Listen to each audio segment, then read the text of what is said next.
Tunisia's president has been celebrating his apparent victory in a referendum on a new constitution that gives him almost unlimited powers. Kais Saied has promised that Tunisia will now enter a new phase after what he describes as a decade of political deadlock and economic decay. An exit poll has indicated that more than 90% of those who voted have backed the president's plan. It gives the head of state full executive control, supreme command of the army, and the ability to appoint a government without parliamentary approval. But the poll has also suggested turnout was less than 30%, with main opposition parties boycotting the poll. Our Middle East correspondent Anna Foster says the result gives President Kais Saied sweeping new powers. It's been described by human rights groups, both here in Tunisia and internationally, as one-man rule, which of course was the thing that led to the Arab Spring, the changes in the Tunisian constitution in the first place over a decade ago now.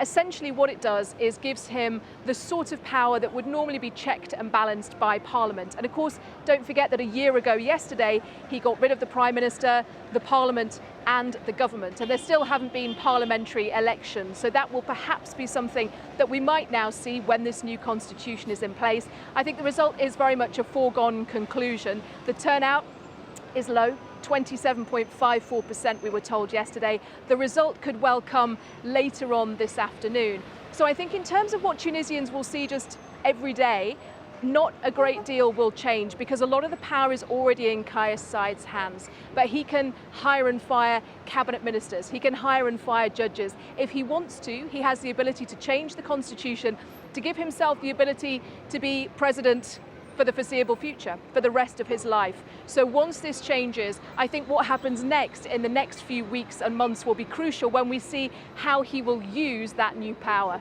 So he's just earned a sweeping mandate there. But how representative was this vote, given the low turnout? And how much does it reflect how people generally feel about the leadership?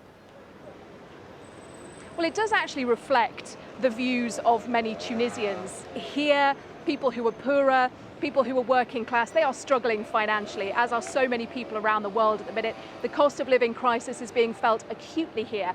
And people who are struggling, many of them do see President Kais Saied as a saviour figure, as a way out of this. They see him as a powerful leader, somebody who is taking corruption in hand, somebody who has given them a clear path forward with this new constitution. So in fact, he does have broad popular support. But of course, there are that whole swathe of people, the people who protested on the streets here in Tunisia a decade ago, who wanted democracy. And for a brief time, they had it. They had the constitution back in 2014, which gave that democracy, those checks and balances, the ability for people to get involved and actually make their mark on the way the country was run.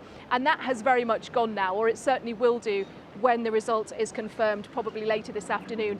You do wonder if the opposition parties who were against this, who called not for a no vote, but for a boycott, might now be reconsidering that position, because there was no minimum turnout level for this referendum. Whatever it was, as long as the result was in favour of the president, then it would go through. And I think that boycott, while representing a lot of people here, has allowed a clear path for President Kais Saied to make these changes, to enact that vision of his.